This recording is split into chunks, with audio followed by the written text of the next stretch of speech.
નમસ્કાર મારા વાલા દર્શક મિત્રો, મારા વાલા ખેડૂત મિત્રો અને મારા વાલા પશુપાલક મિત્રો. હું છું મુકેશ પટેલ. હું કૃષિ વૈજ્ઞાનિક છું અને આજે હું તમને વાત કરવાનો છું મગફળી પાકનું કાળી ફૂગ અને સફેદ ફૂગ. ઘણા બધા ખેડૂત મિત્રોના મને મેસેજ હતા કે સાહેબ કાળી ફૂગ અને સફેદ ફૂગનો ઉપદ્રવ વધી ગયો છે, તે શું કરવું? અને આ કાળી ફૂગની સફેદ ફૂગ ખરેખર આપણને શું છે ખબર નથી અને એ ક્યારે આવે છે, કેવી રીતે આવે છે, એના વિશેની હું તમને સરસ મજાના મિત્રો આજે વૈજ્ઞાનિક જે યુનિવર્સિટીએ આપણને જે રિસર્ચ કરીને જે ભલામણો કરેલી છે ભલામણો પણ આપવાનો છું. અને આ કાળી ફૂગ અને સફેદ ફૂગ બંનેમાં શું ડિફરન્ટ છે એ પણ આપણને ખ્યાલ હોવો જોઈએ, કારણ કે કોઈ પણ દવા કરતાં પહેલાં આપણને એના વિશેની માહિતી આપણી જોડે એટલીસ્ટ હોવી જોઈએ. તો મિત્રો ચોક્કસથી આ વિડીયોને તમે અંત સુધી જરૂરથી જોજો.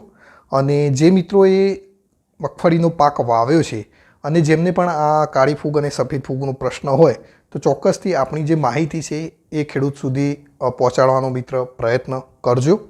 હવે મિત્રો કાળી ફૂગ અને સફેદ ફૂગમાં શું ડિફરન્સ છે એની જો વાત કરીએ તો સૌપ્રથમ તેલીબિયા પાકની અંદર સૌથી મોટું જો વાવેતર થતું હોય તો એક મગફળી છે, એરંડા છે, જેનું સૌથી વધારે વાવેતર આપણા દેશની અંદર થતું હોય છે. હવે કાળી ફૂગ જે આવે છે એ કેવી રીતે આવે છે, એના કારણો શું છે, એના લક્ષણો શું છે, એની વિશે જો વાત કરીએ તો કાળી ફૂગ છે એ જનરલી શરૂઆતમાં એટલે કે તમે જ્યારે બિયારણ વાવો છો ત્યારથી જ એ કાળી ફૂગ આવવાની શરૂઆત થઈ જતી હોય છે. આને આપણે જનરલી ઉકસુકનો રોગ કહેતા હોઈએ છીએ વૈજ્ઞાનિક ભાષાની અંદર. એને કોલર રોટ કહેવામાં આવે, સીડ રોટ પણ કહેવામાં આવતો હોય છે. અને આ એક જમીનજન્ય રોગ પણ છે જ, એટલે જમીનની અંદર પણ એના અવશેષો ઘણી વખત રહેલા હોય છે ને એના કારણે પણ આપણા જે મગફળીનો પાક છે એની અંદર આ કાળી ફૂગ આવવાની એક ચાન્સીસ રહેતો હોય છે. હવે આ જે કાળી ફૂગ આવે છે એ મુખ્યત્વે એના જે કાળી ફૂગના જે બેક્ટેરિયા છે એનું નામ શું છે તો એની જો વાત કરીએ તો એસ્પરજીલસ નાઇજર નામની એક ફૂગ છે, જેના કારણે આ એક કાળી ફૂગ આપણા જે સીડને લાગતી હોય છે. હવે આ ફૂગની ખાસિયત શું છે તો આ ફૂગ મિત્રો 300 ડિગ્રી તાપમાન સુધી, 300 સેલ્સિયસ તાપમાન સુધી પણ એ જીવિત રહી શકે છે. એટલે તમે વિચારી શકો છો કે ગમે તેટલી ગરમી પડશે તો પણ આપણા જમીનની અંદરથી આ કાળી ફૂગ છે એના અવશેષો દૂર થશે નહીં. એ કેવી રીતે દૂર કરી શકે એની પણ હું પાછળથી તમને વાત કરીશ. હવે કઈ જમીનમાં આવી શકે અને શું કારણો હોય છે આ કાળી ફૂગ આવવાના એની જો વાત કરીએ મિત્રો તો જનરલી જે પણ રેતાળ કે મધ્યમ કાળી જમીન હોય છે એની અંદર ખાસ કાળી ફૂગ આવવાના પ્રશ્નો રહેતા હોય છે. એ જ રીતે તમે ખેતરમાં અગાઉ કોઈ પાક વાવ્યો હોય અને એના અવશેષો તમારા ખેતરની અંદર તમારા જો રહી ગયા હોય તો પણ એની અંદર આ કાળી ફૂગના જે એસ્પરજીલસ જે છે એ એની અંદર સર્વ કરતા હોય છે અને જ્યારે તમે મગફળી વાવો છો ત્યારે એના ઉમરા ઉપર એટેક કરતા હોય છે. અરે બીજો એક પ્રશ્ન એવો પણ છે કે જ્યારે તમે કોઈ પણ બિયારણ લાવ્યા હોય છે કાં તો કોઈ કંપનીવાળા જ્યારે બિયારણ સ્ટોર કરતા હોય છે ત્યાં જો એમને ભેજ લાગવાની શક્યતા હોય કે બિયારણ ભેજવાળું હોય તો પણ કાળી ફૂગ લાગવાની શક્યતા મિત્રો અહીં રહેલી છે. હવે આના લક્ષણોની વાત કરીએ તો તમને ખબર કેવી રીતે પડે કે આ કાળી ફૂગ છે અને આ સફેદ ફૂગ છે. તો આના લક્ષણોની જો વાત કરીએ મિત્રો તો કાળી ફૂગ લાગે છે ત્યારે જનરલી એવું બનતું હોય છે કે તમારું જે સીડ છે, તમે જે વાવેતર કરો છો એ વાવેતર કરેલું સીડ ઉગતું જ નથી, અંદર કાળી ફૂગ લાગી જતી હોય છે ત્યારે એને તે બહાર નીકળવા દેતું નથી. એટલે કે બીજને જે છે એને તમે જુઓ તો એ બીજ તમે બહાર કાઢીને જોશો તો તમને એના પર કાળા કલરના ફૂગના ધબ્બા દેખાશે, કાળી ફૂગ તમને જોવા મળશે. એટલે આ જે છે એ તમને બીજને ઉગવા જ દેશે નહીં.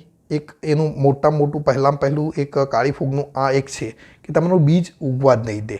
બીજી વસ્તુ, ઘણી વખત કાળી ફૂગ છે એ 2 ટાઈપની હોય છે. હવે કાળી ફૂગની પણ 2 ટાઈપ છે, હું તમને એ વાત કરી રહ્યો છું. આપણે સફેદ ફૂગની તો વાત કરીએ જ છીએ પણ કાળી ફૂગ છે એના પણ 2 પ્રકારના એના અંદરથી તમને એટેક જોવા મળતા હોય છે. એક આગતરો સુકારો કહેવાતો હોય છે એને, અને થડો કોહવાળો પણ આપણે કહેતા હોય કે સુકારો પણ કહેતા હોય છે. આગતરોમાં એટલે કે એને સીડને ઉગવા જ નથી દેતું, એની એક છે આગતરો. એ જ રીતે તમારું માની લો કે કોઈ વાર બિયારણ ઉગી પણ જાય છે તો ઉગ્યા પછી 1.5 મહિના સુધી કાં તો તમારો છોડ જ્યાં સુધી તમારા ખેતરમાં રહે છે ત્યાં સુધી, પણ 1.5 મહિના સુધી તમારા ખેતરની અંદર એ ફૂગ ઘણી વખત એટેક કરી શકતી હોય છે. એટલે માની લો કે હવે તમારા મગફળી પાક છે એ તમારો 20 દિવસ કે 25 દિવસનો થયો હશે તો એમાં કાળી ફૂગ પણ જોવા મળશે અને સફેદ ફૂગ પણ જોવા મળશે. તો તમારો પાક 1.5 મહિનાનો થાય કાં તો જ્યાં સુધી પાક રહે ત્યાં સુધી કાળી ફૂગનો એટેક જોવા મળતો હોય છે. હવે માની લો કે તમારો એક વખત છોડ ઉગી ગયો છે, તો હવે ઊભા પાકની અંદર કાળી ફૂગ શું કરે છે, તો જ્યાં તમારું થડ હશે ત્યાંથી એ તૂટી જશે અને તૂટ્યા પછી ત્યાંથી તમારો છોડ છે એ સુકાઈ જશે. એટલે થડના જે નીચેનો ભાગ હોય છે ત્યાં તમારી કાળી ફૂગ એટેક તમને કરતી હોય છે, ત્યાંથી એ થડ જે છોડ છે એ તૂટી જાય છે અને છોડ તમારો સુકાઈ જાય છે. આને પાછતરો આપણે સુકારો પણ કહેતા હોય છે. એટલે જે આગતરો અને પાછતરો જે સુકારો છે એ જનરલી એસ્પરજીલસ નાઇજર જે કાળા કલરની ફૂગ છે એનાથી થતું હોય છે. હવે એનાથી કંટ્રોલ કેવી રીતે કરવો એની હું મિત્રો પછી પાછળથી વાત કરવાનો છું, એટલે વિડીયોને અંત સુધી જરૂરથી જોજો. હવે એના સિવાય મિત્રો વાત કરીએ તો સફેદ ફૂગ. હવે કાળી ફૂગ તો આપણે સમજી લીધું, પણ સફેદ ફૂગ ક્યારે આવે છે? તો સફેદ ફૂગ ક્યારે પણ મતલબ એ જમીનજન્ય તો છે જ, પણ એ શરૂઆતમાં ક્યારે પણ એટેક કરતી નથી. તમારો છોડ જ્યારે કમ્પ્લીટ એ ઉગી જાય છે, 1.5 મહિનો થાય છે, પછી સફેદ ફૂગનો એટેક તમને જોવા મળતો હોય છે. અને આ જે સફેદ ફૂગ છે એ સ્કેલોટિયમ રોલ્ફસી નામની એક ફૂગ છે, એનાથી આ એક ખાસ જોવા મળતો હોય છે. અને કાળી ફૂગથી તો 100% નુકસાન થતું હોય છે, અને સફેદ ફૂગથી જો મિત્રો નુકસાનની વાત કરીએ તો 10થી 50% સુધી આપણને ઉત્પાદનની અંદર નુકસાન થઈ શકે છે. હવે સફેદ ફૂગ છે એ તમને થડ, પાન, ડાળી, એનું મૂળ, ઘણી વખત એના જે ડોડવા હોય છે ત્યાં સુધી આ સફેદ ફૂગનો એટેક તમને જોવા મળતો હોય છે. હવે મિત્રો આ જે બંને ફૂગ છે એના જો નિયંત્રણની વાત કરીએ તો સૌપ્રથમ તમારે એક કામ કરવાનું છે કે જે પણ તમે બિયારણ લાવો છો એને વ્યવસ્થિત, કદાચ તમને એવું લાગ્યું હોય કે ભેજ લાગ્યો છે તો એને થોડુંક તડકે સૂકવ્યા પછી એને તમારે વાવેતર કરવાનું છે. એના સિવાય જે પણ આપણે પાક વાવીએ છીએ એ એકને એક પાક એક ખેતરમાં ના લેતા પાકની ફેરબદલી કરવાની છે. ઉનાળાની અંદર આપણે ઊંડી ખેડ કરવાની છે. બીજ માવજત જો એને ના આપેલી હોય તો ચોક્કસ તેને બીજ માવજત આપણે આપવાની જરૂર છે. અને પાકની જો ફેરબદલી મિત્રો કરવા માગતા હોય તો તમે જુવાર છે, મકાઈ છે, આવા પાકોનું વાવેતર કરો તમે, તો પણ એ જે ફૂગ છે એનો ઉપદ્રવ ઓછો થવાનો શક્યતા રહેલી છે. અને ઊભા પાકમાં તમને ક્યાંક ક્યાંક જો આવી ફૂગો દેખાતી હોય તો જ્યાં ફૂગ દેખાય ત્યાંથી એ છોડ ઉપાડી લઈ અને બહાર કાઢી અને દાટી દો. એના સિવાય મિત્રો ખાસ તમારે જમીનની અંદર ટ્રાઇકોડર્મા વિરીડી કરીને આપણી એક ફૂગ છે એ આ જે ફૂગોને બંનેને ખાઈ જતી હોય છે. એટલે શરૂઆતમાં તમે જ્યારે પણ વાવેતર કરવા જઈ રહ્યો છો ત્યારે તમારા ખેતરની અંદર ટ્રાઇકોડર્મા વિરીડી ખાસ આપવું જોઈએ. અને માની લો કે તમે નથી આપ્યું તો ઊભા પાકની અંદર તમારે ટ્રાઇકોડર્મા વિરીડી જે છે એ એક પંપમાં 50 ગ્રામ નાખી અને તમારે તમારા ખેતરની અંદર જેટલા પણ મગફળીના છોડ છે એને તમારે ટૂંવા આપવાના છે. એટલે ટ્રાઇકોડર્મા વિરીડી ફૂગને એક પંપમાં 50 ગ્રામ નાખી અને તમારે ખેતરની અંદર એના ટૂવા આપવાના છે.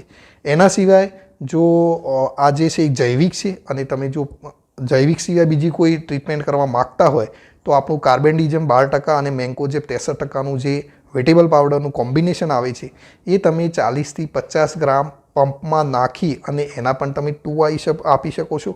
એનાથી જો ઉપર વધુ એક સ્ટેપમાં જવું હોય મિત્રો તો ટેબિકોનાઝોલ 10% અને સલ્ફર 65%નું જે મિક્સ જે આવે છે ટેબિકોનાઝોલ પ્લસ સલ્ફર 65%, એને 15થી 20 ગ્રામ પંપમાં નાખી અને તમે મિત્રો છંટકાવ નથી કરવાનો, પણ એને તમારે પણ ટૂવા આ રીતે તમારા ખેતરની અંદર આપી દેવાના છે. તો મિત્રો આ હતી આપણી કાળી ફૂગ અને આ હતી આપણી સફેદ ફૂગ. બંનેનો ડિફરન્ટ તમે જાણી ગયા છો, પણ શક્ય હોય ત્યાં સુધી આપણા ખેતરની અંદર ફેરબદલી કરવી જોઈએ.